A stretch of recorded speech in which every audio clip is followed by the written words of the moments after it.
Bismillah, Alhamdulillah, wassalatu wassalamu ala rasulillah, Nabiyyina Muhammad ibn Abdullah, wa ala alihi wa sahbihi wa man walah, amma ba'du. Muslimin dan muslimat, para pelajar sekalian, Alhamdulillah kita teruskan sesi tanya jawab pagi Sabtu 25 hari bulan 9 2021 bersamaan dengan 18 Safar 1443. Ini adalah merupakan siri yang ke-34. 34 siri dah kita bertanya jawab setakat mana yang saya mampu. Soalan yang pertama, mengapa ada imam baca basmalah secara sir dalam surah Al-Fatihah ketika solat jahar? Contohnya, dia kata bila kita pergi Mekah, solat maghrib, isya, subuh, imam baca perlahan je bismillah. Bunyi kadang-kadang bismillahirrahmanirrahim. Kadang-kadang tak bunyi, tak dengar pun. Dia baca dalam hati saja, bukan baca dalam hati. Dia baca dalam di mulut. Kalau baca dalam hati, orang tak panggil baca tu. Baik. Untuk maklumat, rekod para pelajar sekalian, inilah gaya kita berbincang. Kita akan bincang kenapa berbeza pandangan ulama. Jadi kenapa orang ni baca, orang ni tak baca, orang ni kuat, orang ni tak kuat. Jawab dianya,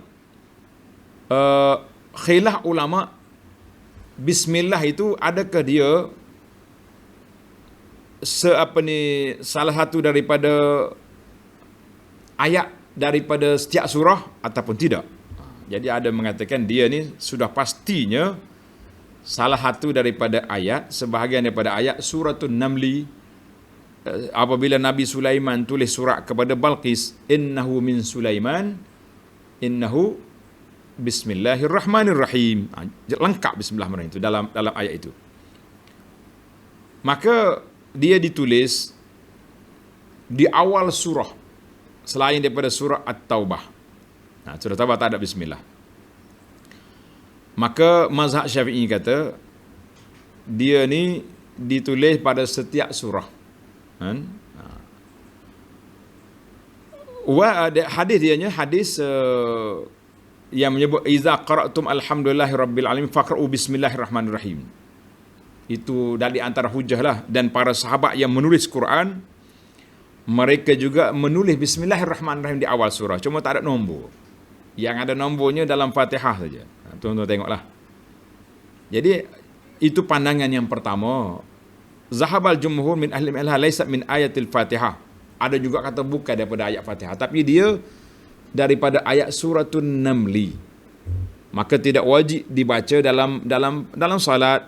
Kerana itu supaya mura'ah, pandangan yang mengatakan surah, pandangan yang mengatakan surah, maka dibacanya secara perlahan. Dibaca secara perlahan. Dan anak perhati tengoklah setakat yang anak duduk solat di Masjid Haram. Biasanya kalau musim-musim tertentu, musim haji ke, musim orang ramai, biasanya imam dia kuatkan sikit. Bunyilah dalam speaker tu, bismillahirrahmanirrahim. Supaya orang-orang yang mazhab Syafi'i yang mari seluruh dunia ni tahu imam tu baca bismillah. Tempat kita ni boleh tak kalau saya tak nak baca bismillah? Kita kena ambil kira lah masyarakat setempat. Jadi kita biar bunyilah dalam, khususnya Al-Fatihah tu. Kalau surah lain tak baca bismillah tidak batal solat. Tak baca surah pun tak batal. Baik. Soalan yang kedua, ada orang kata. Ni orang kata ni lah yang jadi pening kita. Orang kata kita pening. Masya Allah. Ada orang kata, kalau bayar zakat kepada pusat zakat, supaya tidak dikenakan cukai pendapatan, tak dapat pahala. Lebih baik kita bagi terus kepada asnaf. Tu orang kata, kita ni begini, para pelajar sekalian, para jemaah yang bertanya, yang mendengar, Alhamdulillah kita duduk di negara Malaysia, perlembagaan kita membenarkan orang Islam boleh bayar kepada Majlis Agama Islam zakat Dan resip zakat itu boleh dipotong cukai pendapatan. Supaya apa? Tuan-tuan kena ingat, supaya kita ni tidak kena dua kali. Zakat pun kena, yang kerajaan pun kena. Ada juga orang kata, kalau zakat ni untuk orang Islam sahaja, tapi kalau cukai itu dia bagi kepada semua. Kita mengatakan orang Islam tak Islam dalam Malaysia ni berapa peratus orang Islam dalam negara kita. Jadi boleh kerana perlembagaan itu benar, jadi kita bayar melalui pusat zakat. Zakat pun dia bukannya dia buat Allahumma salli wa sallim alaihi, bukan buat untuk orang Islam semata-mata. Kalau dia buat jalan, buat pembangunan, orang lain pun boleh menumpang sama. Dan anda tengok di page Majlis Agama Pusat Zakat, dia bagi je bantuan kepada orang bukan Islam pun. Bagi bantuan makanan pun ada. Jadi kita mengatakan tak usahlah kita duk main masalah pahala tak pahala ini. Kerajaan sudah membenarkan, akta sudah membenarkan kita gunakan saluran zakat. Dengan saluran zakat ni kita boleh lepas cukai supaya tak kena dua kali. Kalau tidak, orang Islam kena bayar dua kali. Zakat pun dia bayar, cukai pun dia bayar. Tapi kalau tuan kata saya tak nak bayar zakat kepada pusat zakat, tapi saya nak bayar cukai kepada lembaga hasil, kemudian zakat saya bagi pada orang asnaf, itu kita lain. Tapi nak nafikan bayar kepada zakat ni tak ada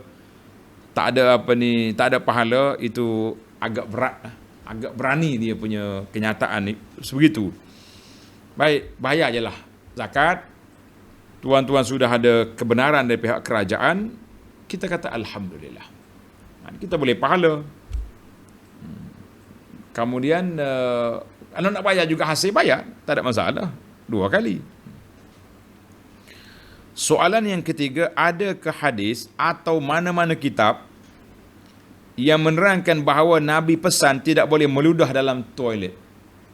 Masya Allah, tak ada tuan. Tak ada tuan. Dalam toilet bukan setakat ludah, kencing pun boleh kan? Takkanlah ludah tak boleh. Cuma yang tak boleh, saya jumpa sumber dia ada je, tapi bukan dalam hadis ni. Dia kata al-busaqu fil hammam, ludah dalam tandas. Ni sikat rambut dengan sikat yang patah, sisir dia terpatah. Dia kata boleh menyebabkan kepakiran. Ada sandaran rupanya, dalam buku-buku adalah. Maka ulama mengatakan perbuatan itu tidak ada kena-mengena dengan pakir dengan kaya. Bal hadhihi khurafat. Ini semua anggapan khurafat yang tidak ada dalil yang jelas. Masya Allah. Saya kadang-kadang soalan-soalan pelik-pelik gini seronok juga kan. Dalam tandas tak boleh meludah, kencing boleh. Mana berat? Yang tak boleh ludah tanda tuan-tuan, yang tak boleh meludahnya ke arah dalam masjid. Masjid kita ada kapek ni, jangan ludah tu, cemah habis kapek orang. Yang betul-betul ada nahnya, tak boleh kita ludah ke arah kiblat. Kan Nabi kita SAW pernah dia tengok ludahan ada di dinding masjid, Nabi marah. Jadi tak boleh kita meludah ke arah kiblat. Kalau kita tengah solat, tak boleh ludah belah kanan. Ini masjid yang buat dengan pasir lah, yang kapek ni kanan kiri semua tak boleh. Jadi kita kena adalah banyaklah benda-benda khurafat, benda-benda yang kepahaman-kepahaman masyarakat itu perlu dibetulkan. Supaya dia kata ustaz, jangan cakap main, ada dalam kitab. Kita kata biarlah dalam buku, dalam kitab pun, kalau tak ada dalam hadis Nabi yang melarang, tidak ada klinikal kajian makmal yang menunjukkan, kita abaikanlah benda-benda yang macam tu. Soalan yang keempat, empat dah kita. Yang keempat, apakah sebab kaum lelaki tidak dibenarkan pakai emas? Laki-laki tak boleh pakai emas, perempuan boleh. Alhamdulillah. Kenapa awak nak dengki dengan wanita tu? Wanita boleh pakai emas, boleh pakai perhiasan-perhiasan, tapi tak boleh tabarruj. Ingat ni muslimat, makcik-makcik, kakak, pakai emas boleh, tabarruj, berhias-hias tu tak boleh. Hias kepada suami boleh lah. Baik. Ada orang kata emas melemahkan syahwat. Jadi kalau laki-laki pakai emas jadi lembek dia. Wanita pakai emas tak apa sebab wanita ni nafsu dia kuat. Allah, nyanyi muslimat hari ni terpukul berat orang muslimat ni. Betul ke wanita ni nafsu dia banyak, laki-laki nafsu kurang? Kita tengok nanti dalam perbahasan. Cuma saya nak respon ini dulu. Soalan yang keempat ni, dia kata kita ni gini ya, kalau benda yang ada nas syar'i, kita cuba tengok nas. Nabi kita SAW pegang sutera di tangan kanan dia. Dia pegang zahaban, emas di tangan kiri. Nabi kata inna hazaini haramun ala zukuri ummati. Dua-dua ini haram ke atas laki-laki umat aku. Sutera, masalah sutera. Adakah sutera juga melemahkan syahwat? Jadi kita begini. Setelah saya kaji tengok, hadis ni sahih tuan-tuan, hal larangan. Jelaslah Nabi kita larang, laki-laki tak boleh. Dalam hadis lain, ketika Nabi kita larang penggunaan emas bagi orang laki-laki ni, Nabi kata apa? Lahum fid dunya walana fil akhirah. Biarlah orang kafir pakai, makan dalam bekas emas. Bagi mereka lah di dunia, kita di akhirat esok kita pakai. Maka para jemaah sekalian, saya tengok ada 2-3 pandangan yang dikemukakan oleh seorang doktor. Doktor ni, doktor kata apa? Dia kata tidak ada kajian klinikal yang boleh menunjukkan adalah orang kata emas ni dia boleh keluar dia punya bahan dia tu yang menyebabkan dia masuk dalam darah kita, jadi darah jadi lemah. Orang perempuan tak apalah sebab dia kata darah dia akan keluar dengan darah haid. Tak apalah yang ada darah haid, yang makcik-makcik tu berkilo-kilo pakai emas tu, kan? Puan-puan ni yang ada depan kuliah kita ni pun berat-berat semua dah. Gayut dengan lantai besar-besar, dia panggil rantai gajah ni. Gelang gajah, rantai gajah. Habis tak ada haid dia orang ni menopause. Habis bila macam mana rantai nak keluar? Kita kata sebab itulah saya tengok pada seorang pandangan doktor, dia kata tidak ada kajian yang jelas klinikal dalam masalah ini. Walaupun ada disebut. Jadi kita kata tak usahlah kita nak kaitkan emas ini dengan nafsu-nafsu. Tidak malu ke orang kita bila kita tengok kajian yang dibuat secara klinikal. Tak jumpa benda tu. Dan dulu sebelum ni orang duk jual gelang ni, gelang magnet. Tuan-tuan ingat lagi dalam 10-15 tahun lepas ke belum pada tu. Anda ingat waktu ustaz-ustaz pun sebahagiannya jadi ejen juga jual gelang ni. Baik, waktu tu Ana di Madinah lagi. Ana ingat lagi. Sahabat-sahabat yang belajar medik di UK. Saya ingat masih ada lagi sahabat saya ni, Dr. Rusli, kalau dia dengar ni, mesti dia senyum macam. Dia mari ke Mekah, mari haji. Saya kata, Ana nak bagi tugas kepada anda. Dengan kawan-kawan pelajar medik ni, mau balik, ada ke tidak kajian dari sudut kesihatan klinikalnya, ni pakai gelang magnet ni boleh mencairkan darah, menyebabkan perjalanan darah kata hebat. Laki-laki pun pakai ni. Ustaz pun kata harus kita pakai gelang laki-laki ni sebab apa? Sebab nak mencairkan darah ni supaya darah ni jalan baik-baik. Kita kata janganlah. Hari ni mana ada cerita gelang magnet, sudah tidak ada lagi. Sebab penjual-penjual ni pergi cari. Jadi kita kata masalah pakaian emas ni, alhamdulillah jelas dalam syariat kita itu pakaian kesombongan, pakaian yang apa ni, megah-megah. Nabi kata biarlah. Kalau kita nak kaitkan dia dengan set dengan syahwat ni, tu orang bukan Islam tu. Saya tengok di orang Thailand ke mana, orang tunjuk gambar pakai gelang mah. Habis benda dia mah belaka dia pakai. Laki-laki beranak kalik-kalik juga tu. Jadi eloknya kita para pendakwah lebih utamakan hikmah-hikmah syar'i ni kaitkan dengan larangan syarak itu. Kalau kita ada benda tu, fakta-fakta boleh kita kemukakan. Baik, kita pergi kepada soalan yang seterusnya. Soalan yang ke berapa tadi? Yang kelima, betul ke tidak? Kaitan dengan tadi. Wanita kena pakai emas sebab nafsu dia kuat. Bila pakai emas tu jadi kurang sikit. Ada orang cakap, dia kata betul kau. Betul ke kurang nafsu ni? Laki-laki sampai 4 orang isteri boleh. Perempuan seorang suami pun sudah cukup. Maknanya ke wanita. Saya tak suka dengan diskriminasi wanita macam ni. Baik. Cerita laki-laki 9 akal 1 nafsu. Wanita 1 akal 9 nafsu. Oh, masyhur ni. Masyhur kita dengar cerita. Bila kita kaji tengok, jumpa dia punya sumber. Tuan-tuan jumpa tak jumpa sumber? Jumpa dah sumber dianya.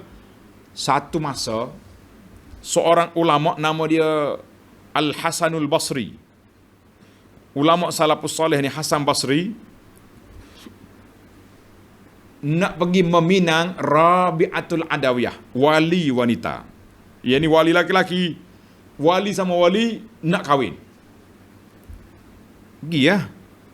Rabi'ah ni argue Hasan Basri.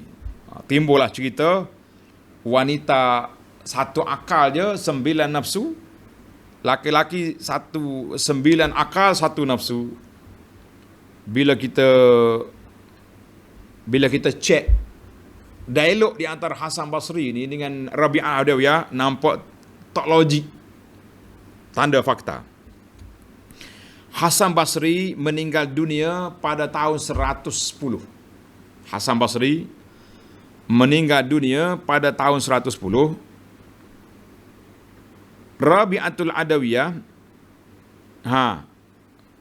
dilahirkan pada tahun 100. Maknanya ketika Hasan Basri sudah meninggal, Sayyidah Rabi'ah Al-Adawiyah umur dia baru 9 tahun. Tak kala tu ayuh umur 100, umur 90 tahun ni, mari dia berdebat dengan budak umur 9 tahun nak binang dia. Mak tubiklah cerita nafsu 9 akal 1. Jadi cerita tu pun karut, tidak boleh diterima oleh akal. Baiklah kita guna akal kita 9 ni, kita setiap cerita yang pelik-pelik kita kaji dulu nak cerita pun, nak terima pun. Allahu Akbar. Baiklah. Cerita kalau orang kata lagi wanita ni nafsu dia banyak, nafsu seks lah maksud dia tu. Kalau nafsu nak beli barang, boleh jadi betul. Sebab itulah katanya penjual ni dia mari ke rumah ni waktu suami tak ada. Dia datang. Kak, ni barang kita ni baik ni. Beli orang tua. Makcik ni, kakak ni beli. Sekarang ni orang tak main dah. Tak main dah, mari gini. Dia main alam maya pula, masuk grup, hantar WhatsApp. Nafsu nak beli ni memang orang tua. Nafsu shopping kita setujulah. Wanita lebih kuat pada laki-laki. Tapi kalau nak kait dengan nafsu seks tadi, kita kata buat malu wanita je. Baiklah. Yang pentingnya laki-laki dengan wanita tu ada nafsu masing-masing. Kalau tak ada nafsu, dia tak akan kahwin. Macam mana mau kahwin tak ada nafsu? Cerita wanita 1 akal 9 nafsu ni, tuan-tuan boleh tengoklah sedikit uraian dalam blog saya Abu Anas Madani tu. Kita pindah kepada soalan yang ke-6. Bolehkah berzikir dengan kalimah hu? Ambil daripada kalimah Allah. Mula-mula dia sebut Allahu. Akhir sekali hu. Macam mana? Dia kata, ada orang kata benda ni khilaf. Kita kata iyalah benda khilaf, tapi dalam bab ibadat ni kita kena pergi kepada dalil. Adakah pernah Nabi kita sallallahu alaihi wasallam ajar kepada para sahabat zikir mufrad pun tak ada. Allah saja pun tidak diajar berzikir macam tu. Sebut memang ada dalam Quran sebut. Tapi ada setengah orang dia kata apa? Kita tak boleh nak kata la ilaha illallah. Bila kita kata la ilaha, tidak ada Tuhan, pak mati ketika tu. makna kita sudah jadi tak ada Tuhan. Mati kafir. Jadi kalau kita kata Allah Allah saja, confirm tak ada. Allah Allah panjang juga hu terus. Jadi kita kata gini lah, saya tak nak masuk dalam polemik panjang-panjang. Polemik panjang-panjang pun tak ada guna juga. Kalau saya kata macam ni, nanti kejap tuan-tuan post pula video mari. Ada ustaz kata boleh. Gini ya tuan-tuan. Kita balik kepada asal ibadat itu datang daripada Nabi sallallahu alaihi wasallam. Cuba bawa kepada kami. Adakah Nabi pernah ajar Sayyidina Abu Bakar? Abu Bakar ajar kepada Abdullah, ajar kepada sahabat ajar pada tabi'in. Imam-imam yang mengajar zikir hu. Kalau ada, tu. Buat mari sini kita tengok. Dengan sanak dianya. Kalau ada. Tapi kalau setakat nak takwil ayat panjang jauh-jauh, kita kata ginilah senang. Zikir yang Nabi ajar sudah banyak. Subhanallah, walhamdulillah, wala ilaha illallah. Kenapa nak pergi cari zikir yang pelik-pelik? Jadi, berhentilah setakat tu dulu. Pelik pula tu. Hu. Hak Nabi ajar, subhanallah, alhamdulillah, tak nak ikut. Hak orang lain ajar dengan takwilat yang panjang-panjang ni, jadi ikut pula. Baiklah. Kita pergi pada soalan yang ketujuh. Apakah hukum saya suka azan? Bila kita azan, muazzin untuk bila ni, tiba-tiba orang bagi allowance. Boleh ambil tak boleh ambil? Menarik juga soalan dia ni. Minta maaf Tuan Bilal, jangan letak jawatan hari ni, nanti tak ada orang azan pula, susah kita. Kan? Susah kita. Jawab dia, ada satu hadis, sebuah hadis Nabi sallallahu alaihi wasallam yang diriwayatkan oleh Uthman bin Abil As. Uthman bin Abil As ni radhiyallahu anhu, dia jumpa Nabi sallallahu alaihi wasallam, maka Nabi kita kata, anta imamhum, mu jadi imam di kampungmu.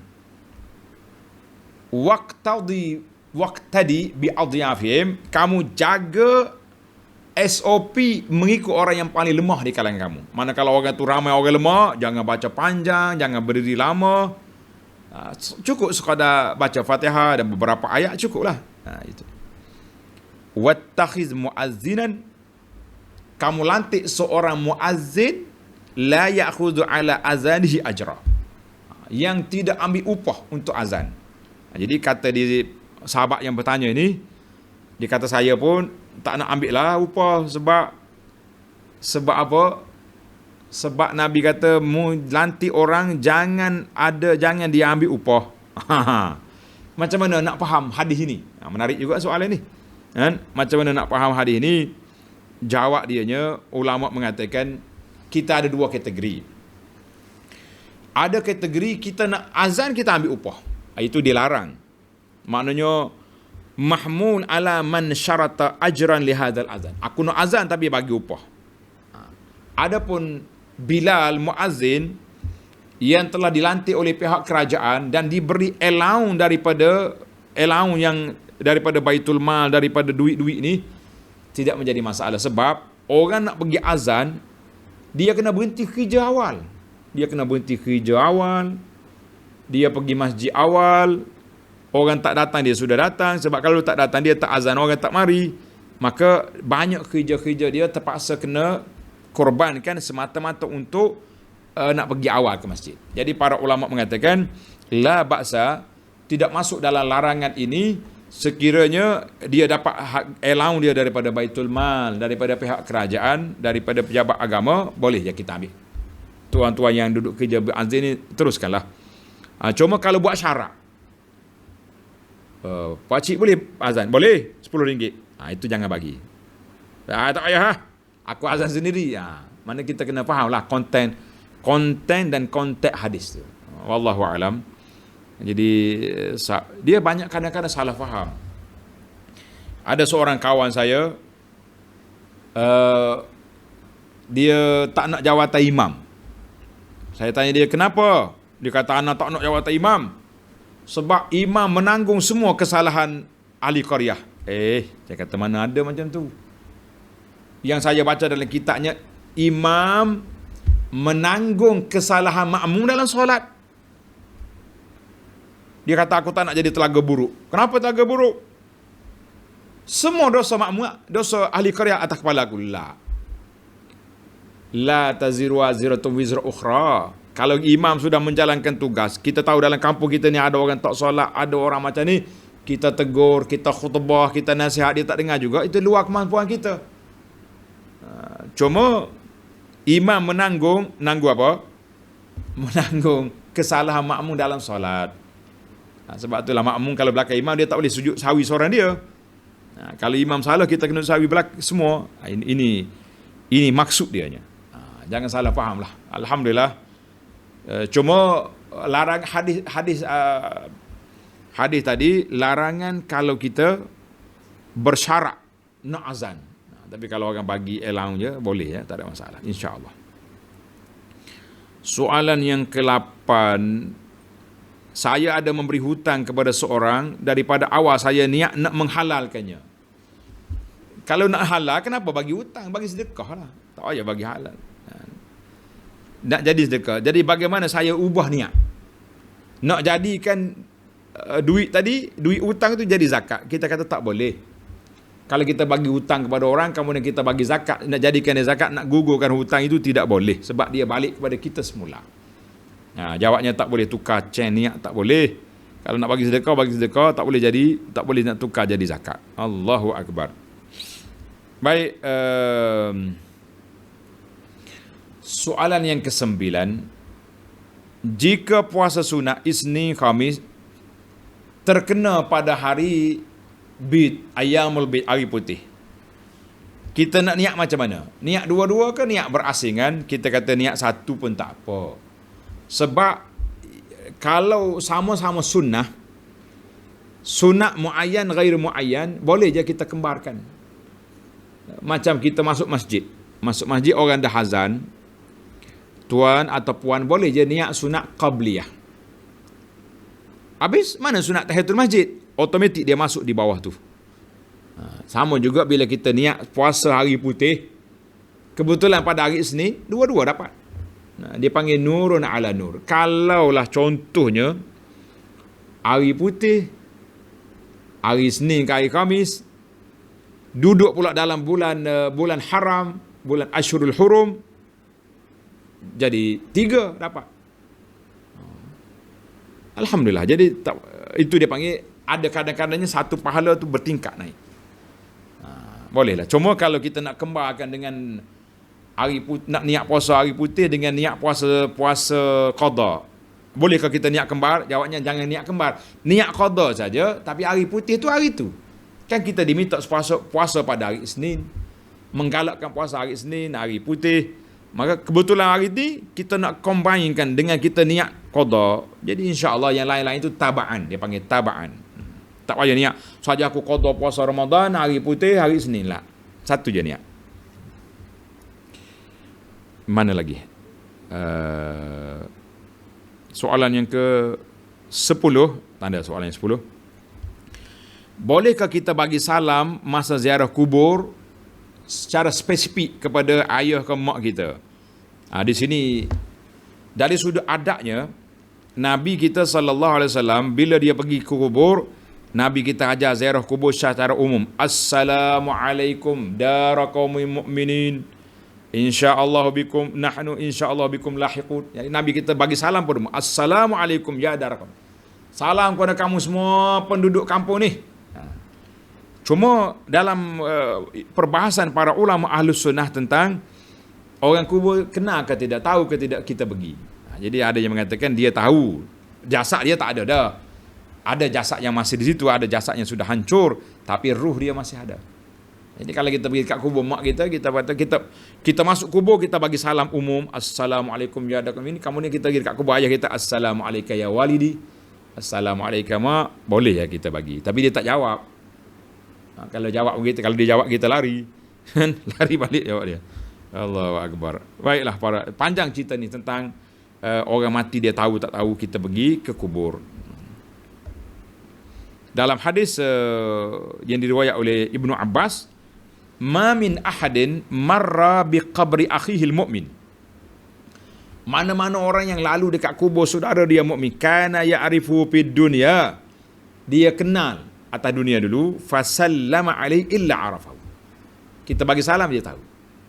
Jadi para pelajar sekalian, para jemaah, kalau kita pergi kubur ayah ke kubur mak ke, boleh je kita bagi salam khas kepada dia, dia tahu. Dan janganlah cakap pelik-pelik. Setengah orang lagi cakap ke mak ayah dia, "Oi mak, gini-gini duk cerita," ayah ceritalah, tak payah. Dia duduk di alam lain, kita di alam lain. Soalan yang ke-11, kenapa solat jemaah tak hukum fardu kifayah? Payah saya nak jawab macam ni, kenapa? Macam mana saya nak jawab kenapa ni, tuan-tuan? Jangan tanya, apakah hukum solat Jumaat? Fardu ain ke fardu kifayah? Boleh kita jawab ni, kenapa? Payahlah kita nak jawab. Ibnu Munzir ni dia kumpul masalah ijma' ulama. Dia kata wa ajma'u. Ijma' dak ulama mengatakan bahawa solat Jumaat itu wajib ke atas orang yang merdeka, orang yang baligh, orang yang mukim, orang yang tidak ada uzur. Habis masa Covid ni kenapa? Saya tahu soalan ni dia nak pergi kepada zaman Covid. Kerajaan benar 4 orang, benar 12, benar 30, benar 40. Jadi separuh solat, separuh tak payah pergilah. Kita kata jangan menormalisasikan tak solat Jumaat ini, bahaya nanti. Bila habis Covid nanti orang tak pergi solat Jumaat. Jadi alhamdulillah solat Jumaat ini wajib aini ke atas orang yang cukup syarat. Apa dia tadi? Merdeka, baligh, mukim, tak ada uzur. Jadi yang keempat tadilah para ulama mengatakan uzur dia tu kerana Covid. Wallahu a'lam. Nak detail lagi tanya pejabat mufti. Soalan yang ke-12, Rasulullah sallallahu alaihi wasallam malam-malam Nabi kita solat tahajud dia 8 rakaat kan. Sebelah dengan witir, kata hadis Aisyah tu, apakah amalan yang dibaca? Jadi bacaan dia tu macam-macam. Ada kalau Nabi kita baca panjang sampai bengkak kaki, ada kata dia pendek. Ada kebacaan di antara celah solat habis 2 rakaat Nabi baca sekali, tidak ada riwayat Nabi baca. Yang ada riwayatnya Nabi kita sallallahu alaihi selepas solat witir itu ada. Lepas solat witir Nabi kita baca Subhanal Malikil Quddus. Subhanal Malikil Quddus. Yang terakhir dia baca panjang Subhanal Malikil Quddus. Cuma khilaf Rabbil Malaikati Waruh. Tambahan tu ada khilaf. Itu yang ada. Bacalah yang itu pun. Itu pun dibaca selepas witir. Bukan dibaca celah-celah tarawih sebagaimana yang menjadi adat sebahagian tempat kita. Soalan 13, adakah sunnah bila bangun dari tidur nak tahajud ke nak bangun subuh ke kita baca ayat 190 ni surah Ali Imran? Kita kata na'am. Ni dalam kitab Perisai Muslim ni ada sebut cerita ni. Na'am. Hadis riwayat oleh Imam Bukhari Muslim daripada Ibnu Abbas. Nabi kita selalu bila bangun daripada tidur, dia hilangkan kesan tidur. Macam mana? Sapu muka dia. Ada poster saya keluar orang tak faham. Apa kesan tempat tidur? Kesan daripada tidur kan kita mengantuk ni, kita gosok muka kita. Thumma qara'al 10 al-ayatil khawatim min Ali Imran. Kamu Nabi baca 10 akhir ayat surah Ali Imran tu. Inna fi khalqis samawati wal ard. Hadis ini kata Imam Nawawi fihi istihbab, sunat kita baca ayat ini ketika bangun dari tidur. Alhamdulillah. Tuan-tuan ambillah beramal dalam kitab Perisai Muslim ni sudah ada bacaan-bacaan yang elok kita baca bila bangun dari tidur. Di antaranya ayat ini. Yang tak sunatnya apa? Tanda sikit. Yang tak sunatnya bangun tidur baca WhatsApp. Dia mula-mula bangun ingat sempat dah solat tahajud, kena masak WhatsApp, buka WhatsApp baca pukul 5 pagi sampai pukul 6 baca WhatsApp. Terlepas dah zikir, terlepas dah witir, terlepas dah banyak benda, kita kata sangat rugi tuan-tuan. Salah kalau Abu Anah ni baca apa? WhatsApp tak salah. Kadang-kadang dia panggil leka, lara, galik orang Kelantan kata, galik. Soalan yang ke-14, adakah Allah akan menyebut nama kita dalam majlis ilmu yang diadakan secara online sebab Covid ni? Hak ni saya nak jawab dengan jawapan yang paling puas hati tuan-tuan dengar. Wallahu a'lam. Kenapa? Sebabnya hadis yang Nabi kita sebut tu, Hadis riwayat Imam Muslim, Nabi kata apa? Majtama'a qaumun fi baitin min buyut. Tidak berkumpul mana-mana di rumah Allah. Sekarang ni kita kumpul di rumah kita, kan? Baca kitab Allah Ta'ala, maka turunnya rahmat, turunnya malaikat lingkungi, Allah Ta'ala sebut nama kita. Kita kata wallahu alam lah. Saya tak berani nak kata ya. Tuan-tuan yang duduk di alam maya ni, dalam Zoom kita ni semuanya disebut nama Allah. Cuma kita mengharapkan insya-Allah. Aku ya Rabbi ya Karim tak pergi majlis ilmu secara direct, secara berdepan dengan penceramah ini sebab apa? Sebab apa? Sebab tak boleh pergi kawalan SOP macam-macam. Kita kata, tapi aku cinta majlis ilmu, ya Allah, berilah. Boleh jadi, insya-Allah, rahmat Allah Ta'ala luas. Tapi nak jawab spesifik, ya boleh, saya tak berani. Kalau ada ulama jawab, share kat kami, kita jawab balik dalam siri-siri yang lain, insya-Allah. Tapi kelebihan majlis ilmu, kelebihan mendapat ilmu, insya-Allah tuan-tuan dan puan-puan yang belajar istiqamah ni dapat ilmu. Duduk dalam majlis ilmu. Cuma nak dapat secara spesifik hadis tadi, saya tak berani, saya kata wallahu alam. Soalan yang ke-15, patutkah kita sembahyang berjamaah di rumah tapi kita jarak-jarakkan kedudukan makmum anak-anak dengan alasan sebab anak-anak ataupun bapa keluar kerja balik? Macam mana? Saya kata tak ada pula SOP solat di rumah. Ada tak? Tak ada. Yang adanya solat di masjid je. Kalau tak ada, kenapa kita nak jarak? Memanglah secara realitinya ayah keluar, mak keluar, anak keluar pergi kerja, balik-balik. Tapi kalau nak SOP semua, tak apa. Contohnya kita kata anak kita ni pergi tempat berisiko. Tempat dia kerja tu berkumpul dengan orang ramai. Memang ada boleh membawa kepada jangkitan lah. Kita kata. Dia pun rasa tak sedap hati. Maka kita kena jarak semua. Jangan jarak nak solat je. Waktu makan dia duduk ujung. Mundur jauh. Ambil makan dah pergi. Kalau suami, sanggup kat isteri duduk tidur jauh-jauh? Maka kita kena seimbang lah. Jangan dengan solat je SOP. Waktu tidur duduk sebantal, waktu makan semesa satu pinggan, waktu solat jauh-jauh lah. Kita kena ambil setakat mana yang perlu. SOP ni bukannya untuk nak mengubah syariat, tidak, tapi sekadar darurah. Jadi di rumah tak perlulah, kecuali anak tu ada simptom, ada gejala. Saya tak berani lah mak nak duduk dekat mak ni sebab saya punya tempat kerja tadi macam-macam campur. Jadi awak duduk jauh-jauh lah. Makan pun jauh-jauh juga. Jangan solat je jauh. Makan dekat. Kenapa? Waktu makan tak takut COVID. Waktu solat takut COVID. Lah. Soalan yang ke-16. Apakah yang perlu dilakukan sekiranya kita menerima maklumat suatu makan itu ada mengandungi bahan yang tidak halal, padahal ada logo JAKIM, logo halal? Saya begini ya tuan-tuan dan puan-puan. Logo halal ni ada dua kategori. Satu dia panggil ditanggung halal, satu lagi digantung halal ataupun ditepek halal. Jadi kena pasti syarikat ni ada ke tidak mendapat pengesahan halal daripada JAKIM. Ada ke tidak? Di web JAKIM tu dia ada tanya, dia ada tempatnya. Tempat bertanya ataupun tempat nak semak. Kita semaklah dulu. Ni orang sebar ni satu kedai makan yang masyhur di Malaysia, haram makan di kedai ini. Telah disahkan oleh, yang saya sedihnya, nama sahabat saya yang disayangi, Ustaz Dr. Zahazan. Nama dia. Konon-kononnya kedai kopi ni tak boleh masuk. Haram. Siapa kata Zahazan? Ustaz Zahazan, Dr. Zahazan dah menafikan benda ni beberapa kali, tapi ditularkan lagi. Kita kata ini semua celaru, semua masyarakat ni suka sangat. Suka sangat nak menyebar-nyebar ke benda-benda yang tak yang macam ni. Jangan. Jadi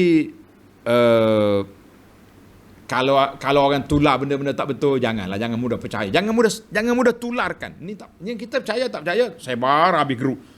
Sudah JAKIM. Sekejap JAKIM dah nafikan. Ustaz pendakwah yang diguna gambar dia menafikan. Gambar saya tak ada lagi. Gambar saya di skema dengan saham-saham. Tuan-tuan kalau tengok gambar saya, nak kata wuduh ke comel ni, tak boleh juga, puji sendiri tak baik juga kan. Kalau ada gambar Abu Anas ni duduk sini, saham patuh syariah, bohong, saya tak pernah bagi izin gambar saya untuk dibuat iklan jual saham, tak ada. Kalau gambar saya iklan ceramah, itu betul. Itu pun nak tengok juga tarikh, betul ke saya boleh ceramah tu, kadang-kadang tidak. Jangan kena kepada kawan sendiri. Jahat sungguh. Awak nak berniaga saham, jual lah. Tapi kenapa guna gambar pendakwah-pendakwah tu? Gambar saya diguna, gambar ustaz-ustaz, boleh katakan ustaz-ustaz yang ada nama ni. Saya yakin semua ustaz di Malaysia ni ada nama belaka, betul tak? Mana ada tak ada nama? Ayah dia letak nama daripada kecil lagi. Tapi kerenak tu ambil gambar kita orang itu. Kenapa? Ada orang kata ustaz, kenapa tak saman? Tak larat kita. Hari ni saya nafi, esok keluar gambar lain pula, dengan ustaz lain pula. Sekali gambar saya dengan ustaz Dr. Uzar. Kita nafi hari ni, esok keluar pula dengan nama Izhar. Keluar pula dengan orang ni, habis orang atas dunia ni dia kumpul belaka. Masya Allah. Tak larat saya. Kita serah kepada Allah Ta'ala lah. Tuan-tuan yang cerdik ni, jangan percaya. Itu je. Mudah. Yang ke-17, setengah orang suka bergurau, menyakat rakan dengan perkara berunsur seksual. Ni dia panggil gangguan seksual di pejabat ke dia apa. Contohlah kita kata, seorang suami ni PJJ, jarak jauh lah kan. Bunyi kata minggu ni nak balik kampung, itu nak balik bayar tol lah tu. Jadi bergurau dalam majlis, dalam mesyuarat yang ada perempuan, ada laki-laki. Jadi kawan ni kesipuan, malulah dia cakap apa macam ni. Ni ketua-ketua pejabat ke, sahabat kawan-kawan ni dia panggil lucah, cakap lah. Macam tengok orang perempuan mari haid, bercuti lah awak ya 10 hari. Ish hazal kalam. Hazal kalam tafih. Nabi kita sallallahu alaihi wasallam kata, wa iyyakum wal fuhsh. Nabi kata, aku bagi amaran kepada kamu, jangan cakap benda-benda kotor, benda keji. Kita nak menyakat orang, tengok keadaan. Laki-laki perempuan ada campur, jangan buat macam tu. Malu orang. Dan ada setengah orang ni laki-laki tapi dia bersifat pemalu. Kalau kita usik dalam masalah begini, dia akan jadi kesipuan. Jangan. Kalau kawan huha-huha awak punya geng, kaki mengampu tak tu pasal tu, bolehlah kot sama-sama dia. Tapi jangan dalam majlis rasmi, jangan dalam tempat orang ramai, orang-orang yang kita tak tahu dia ni perwatakan, jangan. Bukan semua orang suka kita nak menyakak dia macam tu. Berhati-hati tuan-tuan, jangan menyusahkan kawan. Soalan yang ke-18, semasa saya mengerjakan haji dulu, pihak tabung haji telah menganjurkan solat hajat berjamaah di Dewan Hotel di Mekah. Pengawal Arab pihak berkuasa sudi menegur perbuatan. Soalan saya, adakah solat hajat berjamaah ini tidak menepati sunnah Nabi? Kita kata tuan-tuan dan puan-puan, sudah tersenarai dalam kitab kita solat-solat sunat yang disunatkan berjamaah. Solat sunat yang disunatkan berjamaah, macam solat hari raya, solat gerhana, solat minta hujan, itu disunat, dianjurkan oleh Nabi berjamaah. Adapun solat hajat boleh, tapi tidak dijadikan suatu budaya normalisasi. Setiap hari solat hajat je lah. Sebab itu dalam hadis solat hajat, tengok dalam kitab kita ni, bila kamu ada hajat, kamu solat, doa. Dia tak kata solat hajat panggil orang ramai-ramai, berdoa. Jadi sebab itulah pihak Arab Saudi dia tegur. Jangan pula kata Saudi ni kerah lah. Bukan kerah, memang tak ada dalam sunnah. Nabi kita ajar menganjurkan solat hajat berjamaah, tidak ada dalam sunnah. Cuma ulama mengatakan kalau diperlukan, kerana hajat besar, bala bencana datang, kita kumpul ke orang untuk solat, itu dia boleh. Ataupun orang ni tak pandai solat, kita ajar dia. Tapi kalau nak jadi budaya, memang tidak ada dalam kitab-kitab yang menganjurkan sedemikian. Sebab itulah saya bimbang tuan-tuan. Saya ni menaruh kebimbangan ya. Bukan nak tegur sangat. Setengah imam ni setiap kali lepas solat Jumaat mesti solat hajat. Kita kata ya akhi, solat Jumaat disyariatkan oleh Allah Taala untuk berkumpul. Dalam solat, dalam khutbah Jumaat ada waktu imam berdoa. Kenapa tak cukup lagi ke doa di atas mimbar? Waktu mustajab doa hari Jumaat. Kata di para ulama Islam, di antara imam naik mimbar sampai sudah solat. Habis solat, tambah lagi solat hajat pula. Tak cukup ke dengan solat Jumaat? Itu jawapan secara realitinya. Jadi realiti lah. Jadi betul dah tu apa yang dibuat oleh pihak kerajaan. Kitanya nak budayakan masyarakat. Macam-macam budaya. Solat hajat perdana lah, macam-macam tiap-tiap malam baca tu baca ni, kan? Ni menyanyi pun ada juga kadang-kadang. Ini khas, maaf. Ini untuk orang-orang yang sudah tua-tua, dia ada majlis. Jadi kalau orang tengok, orang tak tahu, dia akan komen lah benda-benda macam tu. Soalan yang ke-19, bagaimana solat bagi pesakit ataupun doktor? Adakah boleh jamak sebelum solat, sebelum pembedahan dilakukan, ataupun kita qada je solat? Bagaimana? Jawabnya begini, tuan-tuan dan puan-puan. Sekiranya kita nak buat pembedahan pukul 3 tengah hari, 3 petang, pukul 2 ke, doktor kata pembedahan ini ambil masa lama, mungkin 5-6 jam. Ataupun pesakit ini nak pulih balik, bius dia tu mungkin malam nanti baru sedar. Maka ketika itu pesakit ni boleh solat jamak takdim. Kita solat zuhur dengan asar terus. Maghrib dengan isyak nanti dia sedar pukul 12 malam, nanti sedar sihat molek, dia solatlah maghrib dengan isyak jamak takhir. Cuma ingat, jamak macam ni, jamak kerana sakit, kerana darurat ini, jamak tidak qasar. Tulis, jamak tidak qasar. Pelik. Lah, dia jamak satu hukum, qasar satu hukum. Bagi orang musafir, dia boleh qasar dan boleh tak jamak. Contohnya saya keluar daripada rumah saya pukul 3 petang. Nak pergi Kuala Lumpur lah. Ana ada solat tadi, Zuhur, di masjid, 4 rakaat. Jalan masuk waktu asar, pukul 5 petang, kita berhenti di RNR ke, kita boleh solat qasar 2 rakaat asar, tak jamak dah lah sebab kita. Itu dia panggil solat qasar dengan jamak itu berbeza. Ada qasar yang boleh jamak, ada qasar tak boleh jamak, ada jamak tak boleh qasar. Di antara jamak yang tidak qasar, inilah jamak kerana uzur. Soalan yang ke-20, sensitif ni. Apakah hukum seorang yang tidak solat Jumaat kerana pihak masjid menetapkan SOP, syarat 2 dos vaksin kepada mereka? Jadi untuk makluman, orang ini memang tak nak vaksin. Kita kata tuan dan puan, tuan lah sebab Jumaat ni. Kalau vaksin itu menjadi syarat ke masjid, kena vaksin lah. Kalau tidak, tak ada pergi masjid. Jangan kata aku tak nak vaksin, aku tak nak pergi masjid lah. Macam kita sekarang lah, haji tu wajib, tapi kota tu sudah ada. Maka kata di para ulama, di antara syarat istita'ah, kena ada kota. Jadi syarat kita nak pergi masjid, kena ada 2 dos. Pergi ambil lah, kecuali dos tu memang haram perbuatan. Mau kita lawan, ni tak ada ulama kata haram pun, kecuali geng-geng anti-vaksin ya. Satu anti-vaksin, satu lagi pasal jenis nak main ubat cacing. Macam-macam lah dunia ni, panjang cerita kita. Baik, saya nak habiskan masa, tuan-tuan dah tak sabar nak pergi cari teh tarik tu, kan? Soalan kita 25 je. Cukup setakat ni pun tak apa. Soalan 21, sebagai orang awam yang tak faham Al-Quran, bila membacanya, tapi pada sama belajar ilmu agama, beramal dengan amal, adakah dia kira bersalah kerana baca Quran tanpa memahami maksud? Kita kata tidak. Tuan atau puan, selalah teruskan belajar. Tak faham hari ni, insya-Allah besok kita faham. Mula-mula kita boleh faham satu ayat surah Fatihah, satu surah Qul Huwallah. Insya-Allah berperingkatlah kita. Jangan pula dosa. Habis dia main dosa, tak belajar teruslah dia. Soalan 22, adakah anak tak sah taraf layak menerima pusaka dari ibu yang melahirkannya? Begitu juga, adakah dia layak mendapat pusaka dari ayah yang bertanggungjawab atas kelahirannya?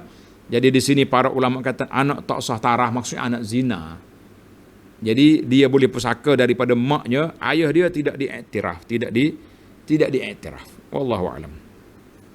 Soalan 23, semasa tengah ngaji Quran, jumpa ayat yang ada simbol tanda sujud tilawah. Boleh tak kita baca sujud? Ada orang kata Ada orang kata boleh je kita tukar dengan baca subhanallah, alhamdulillah, wala ilaha illallah, tak payah sujud. Jawab dia, para jemaah sekalian, sujud tilawah tu sunnah. Kalau kita sujud, alhamdulillah boleh pahala. Kalau tak sujud, taklah berdosa. Tapi kalau kita kata tak payah sujud lah, kita ganti dengan bacaan zikir-zikir, itu tidak boleh. Kata Imam siapa? Imam Ibnu Hajar, dia komen. Ada dalam kitab fiqh ni. Dalam kitab fiqh dia kata, saya nak bagi tahu benda yang tidak tepat ni. Dalam kitab fiqh ni, orang kata siapa dia masuk masjid, kita tak mau salat tahiyatul masjid. Nak berdiri, kita baca subhanallah, alhamdulillah, Allahu akbar. Waktu nak sujud tilawah pun kita baca juga zikir ni. Jawabnya tidak. Setiap amalan itu, Ibnu Hajar Al-Haytami kata, in azal la asdalahu. Tak ada asal bacaan macam tu. La yaqum fala yaqum maqam as-sajadah. Tak boleh ganti sujud. Sebab dia nak sujud, kita pergi tukar. Kenapa? Tahiyatul masjid ni solat, kita pergi tukar dengan zikir. Lah. Jangan kita menukar-nukar dalam perkara yang telah ditetapkan oleh syarak. Wallahu alam. Dalam kitab ada Ibnu Hajar sendiri, dalam kitab ia komen pandangan tersebut. Tuan-tuan baca dalam kitab dia Al-Fatawa Al-Fiqhiyah. Ibnu Hajar ni sudah ada. Soalan yang ke-24, bolehkah baca surah-surah tertentu yang ditetapkan setiap lepas solat? Naam, sudah ada kan surah yang ditetapkan. Baca 3 qul, baca ayatul kursi. Cuma khilaf ulama tentang baca Al-Fatihah. Ada hadis ke tidak? Jawabnya, ramai ulama mengatakan hadis baca Fatihah itu tidak sahih. Sebab Fatihah kita sudah baca 4 kali dah dalam solat tadi. Jadi lepas solat kita baca ni, dalam buku kita ni sudah disenaraikan, ataupun bacaan-bacaan yang dibaca selepas solat. Bacalah. Ni ada jemaah marah. Dia kata, ustaz ni Jawi. Kita nak yang Rumi. Saya tak pandai Jawi. Jawab dia, yang Rumi sudah ada di sini tuan-tuan. Dalam Perisai Muslim. Sebab kita ambil dalam ni daripada Perisai Muslim, dijadikan untuk bacaan pagi petang dengan zikir lepas solat je. Selesai masalah. Jangan marah. Dapat perisai tu, dapatlah zikir pagi petang. Jangan manja sangatlah pelajar pun. Boleh ke baca surah Kahfi setiap hari? Masya Allah, rajin makcik ni. Al-Kahfi ni adalah hadis baca hari Jumaat. Hari lain kita baca surah yang sambung baca Quran lah, daripada surah Baqarah sampai surah An-Nas, 1 juz satu hari baca. Kan?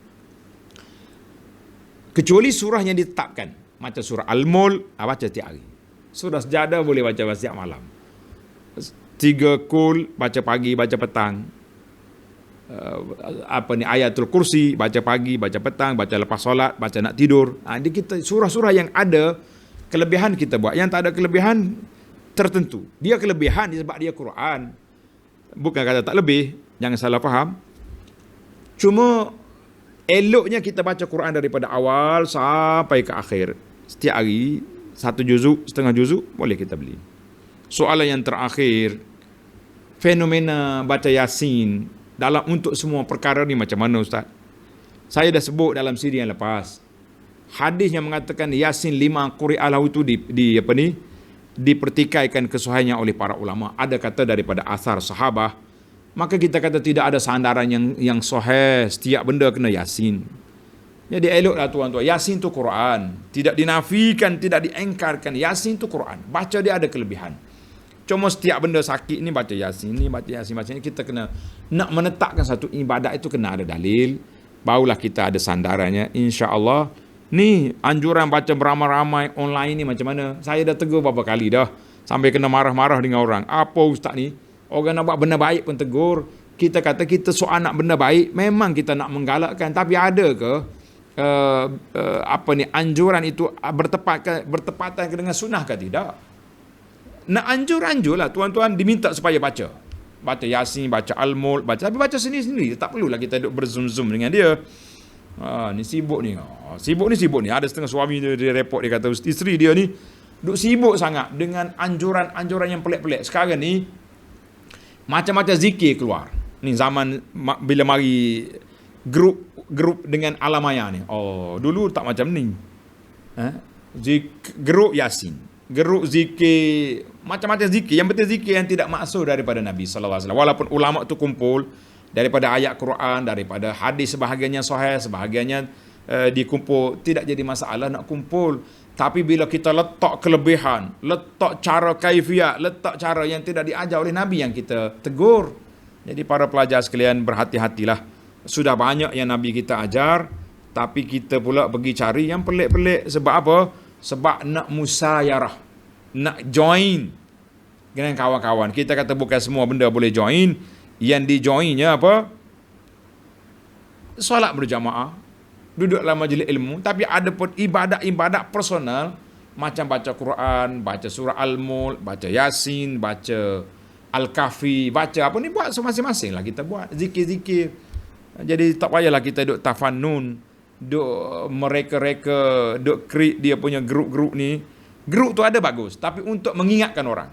Hari ni baca Al-Quran, jangan lupa setengah juzuk baca.